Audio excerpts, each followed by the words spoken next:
Mummies. Introduction. In many countries around the world today, including Egypt, people are often buried in coffins after they die. Sometimes the body is cremated and the ashes are either kept by loved ones or spread over an area that the person enjoyed, such as the ocean. But this is not the way it has always been. The ancient Egyptians turned their dead into mummies. The ancient Egyptians are famous for making mummies. They mummified everyone, from kings to pets, by drying the bodies, rubbing them with spices, and wrapping them in strips of cloth. However, the Egyptians are not the only people that mummified their dead. There is evidence of mummification in many places around the world. What are mummies? A mummy is a preserved corpse. Normally, a dead body decays very quickly. Bacteria in the air start decomposing body cells immediately after death. If the body is left alone, scavengers and pests like vultures and flies devour the corpse. In a mummy, the decay process is arrested, and the dead body is preserved for thousands of years. The first mummifications occurred naturally in areas that were too dry or too cold for bacteria to grow. Bodies were preserved without human interference. Later on, people developed ways to preserve mummies artificially. Mummification. The first Egyptian mummies were buried in the hard desert sand. It was so dry that the bodies dried out almost immediately, preserving them from decay. These dried mummies looked a lot like beef jerky. Their flesh became tough and hard. Unfortunately, unprotected bodies buried in the desert were often eaten by jackals, which loved the taste of human jerky. Egyptians tried to protect their buried ancestors by covering the burial site with rocks. Wealthier Egyptians buried family members in painted coffins, but the coffins, which kept out the jackal, also kept out the hard sand, and the bodies inside decayed.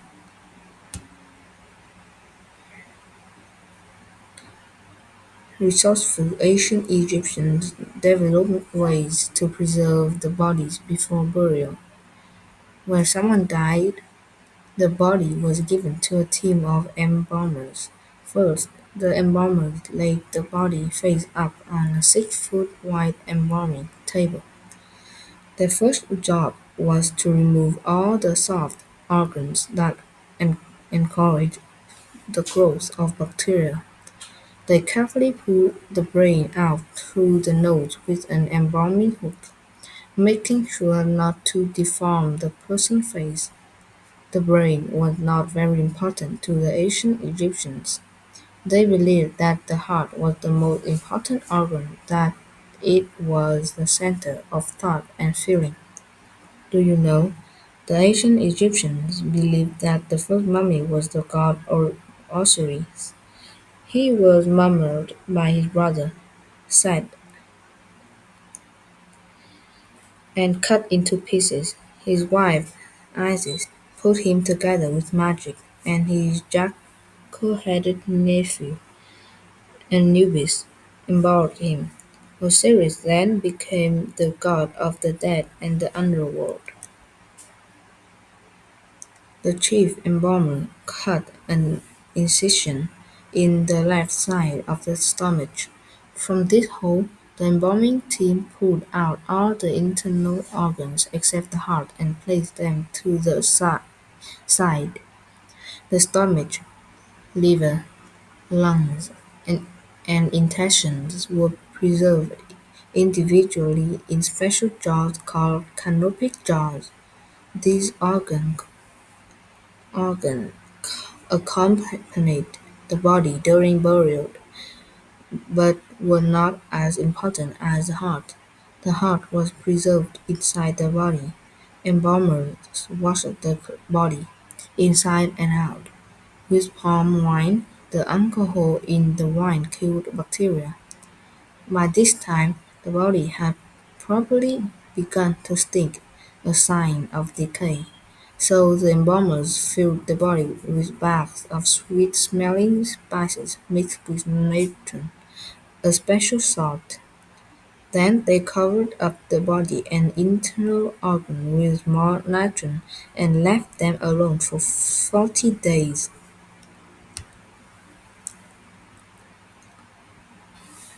The whole mummification process took 70 days. Once the drying process had been completed, the embalmers removed the salt. The mummy became very light, since all the water, which made up over 65% of the body weight, had been removed. The embalmers filled the inside of the crab with liner stuffing, producing a body that appeared strong and healthy inside of shriveled. Then they rubbed the corpse with more spices, mixed with wax and oil to make it smell sweet. Next, a sticky resin made of tree sap was poured over the body. When the resin hardened, it formed a thin protective shell around the body. This shell protected the mummy from bacteria and caused it to become darker in color. Embalmers often applied makeup to the mummy's face to make it look more alive. They also placed jewelry on a rich Persian corpse before wrapping it up. The resin soap wrap consisted of lined bandages the length of a football field. The wrap helped to preserve the shape of the body. The back line was saved for the outermost layer of bandages. Cheap line was used on the inside, where it couldn't be seen. Magical charms and talismans meant to ensure the mummy's safety in the realm of the dead were put between the layers of bandages. These talismans were carved out of precious stones. The steps of mummification: place the body on a large table, facing up. Remove internal organs through a cut in the abdomen. Wash the body with palm wine. Dry the body by covering it with piles of salt. Remove the salt and rub the body with sweet herbs. Stuff the body with lime and bags with spices. Cover the body with resin. Apply makeup and jewelry. Wrap the body with bandages. Do you know? In the Middle Age, doctors in Europe prescribed mummy powder made from ground-up mummies. They thought that mummy dust would cure sick people, but it usually only made them sicker. The afterlife. The ancient Egyptians believed that immortality depended on having a well-preserved body. They believed that a dead person split up at the moment of death into several parts: the ba, the ka, and the physical body. The ka was a person's ghostly identical twin. It lived inside the mummified heart and could not move from the tomb. The ba, which represented the personality and spirit of a person, was a human-headed bird that could fly around freely by day. The ba and the ka joined to form the ak, a person's soul. According to ancient Egyptian beliefs, a dead person's soul traveled through the dangerous realm of the dead to a special palace of judgment called Osiris Palace. Along the way, the soul dodged monsters, snakes, and crocodiles while crossing huge rivers of fire. Osiris, the god of the dead, judged everyone by weighing their heart on a scale. If a person's heart was heavy with sin, it was thrown to the hungry monster beneath the scales. That, that person would die permanently, but if the heart was lighter than a feather, then the dead person would live forever, or be immortal in the world of Osiris. When the ancient Egyptians first began to make mummies, only very rich or important people were mummified. They believed that only pharaohs and nobles deserved an afterlife. However, as the embalming process became easier and the ancient Egyptians became richer, more people were mummified. The ancient Egyptians eventually believed that everyone deserved to have a chance at immortality. Since the ancient Egyptians believed that the afterlife was exactly like life, they buried mummies with their favorite objects and tools. Wealthy nobles were buried with gold and gems. Children were buried with their favorite toys. Everyone was buried with clay representations of food and drink, and with clay figurines called "Shagits", servants who would work for them in the afterlife. The burial. Mummies were laid to rest in decorated coffins, usually made of papier-mâché and beaten gold. Richer people were buried in a sarcophagus made of stone or a coffin of imported wood. Pharaohs were buried in up to four gold-covered coffins nested inside each other. The coffins were painted like a representation of the people's face so that the bat could find the right tomb when it returned at night. Hieroglyphs painted or chiseled onto the coffin told the story of the person's life. These inscriptions also held spells to keep the dead person safe in the underworld. Many ancient Egyptians believed that mummies would curse anyone who disturbed their tomb and stole from their dead. But tempted by the treasure buried with the mummy, thieves broke into even the best guarded tombs. They often tore the mummies apart, looking for the gold and gems under the bandages. They were willing to risk death and punishment for riches. Most tombs were robbed within a few years of their mummies' burials. The tomb of Tutankhamun. The pharaoh Tutankhamun, also called the Bright King, died when he was only a teenager. We know very little about his life or his rule in ancient Egypt, but he is the most famous mummy in the world.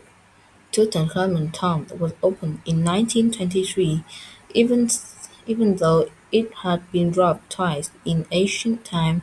King Tut's tomb still held great treasures.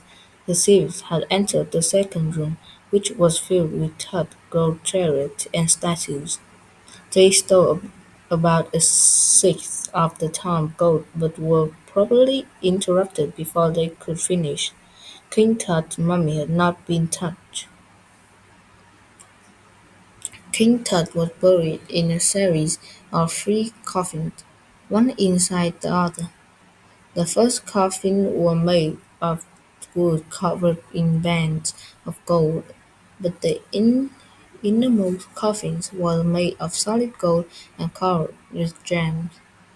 Tooth, beautiful burial mask was also made of pure gold, heavy jeweled bracelets encircled with rings, and golden amulets and necklaces were draped around his neck.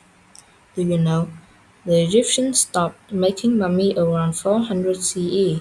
By then, Christians from the outside Egypt had converted many Egyptians to Christianity. As a result, few Egyptians believed their dead loved ones had to be mummified in order to experience eternal life. Animal mummies. The ancient Egyptians mummified animals as well as people. Cats were especially scared to the ancient Egyptians. They represented Bast, the cat-headed goddess of happiness. Cats were kept as pets, and when one died, the whole family shaved their head and eyebrows in mourning. Cat mummies were buried with their owners or at the temples of Bast. Ancient Egyptians also mummified other animals sacred to the gods, such as crocodiles, ibises, and falcons. These animals were sent to the afterlife as offering to the god. Conclusion: Natural mummies have been found around the world. They can be found in the dark, in the cold, acidic water of a marsh in Denmark, in the frozen depths of an Alpine glacier, or in the hot sand of a desert. The dead have been preserved as mummies by many different cultures, from Buddhist monks in Japan to tribesmen in Papua New Guinea. The Incas in Peru helped a world away from the ancient Egyptians, mummified their ancestors in much the same way as the ancient Egyptians. While artificial and natural mummification vary in some ways, they are alike in one important way: all mummification results in the arrest of cell decay, which preserves the body for hundreds, if not thousands, of years. We can learn much about ancient civilizations by studying mummies and the context of their times. Scientists around the world study mummies in order to know more about how ancient people lived and died.